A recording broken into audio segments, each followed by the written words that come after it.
Di ba? Di ba sahod yung ngayon? Nabudol. Ng 3 ice cream. Sahod mo ngayon eh. Okay, pag sahod mo. Huwag gago, parang Gcash pa. Daming pera o nasa Gcash. Sabi ko naman niya. Sabi niya. Pagdating na pagdating. Ice cream. Ako naman siguro. Ako naman. Sabi niya. Hindi, pay natin si Gigi. Ulo ka talaga. Inaya.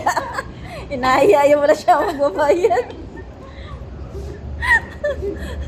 Anong lasa ng nabubudol? Anong lasa? Ang susunod. Dapat na video. Sino yung magbabayad? Kaya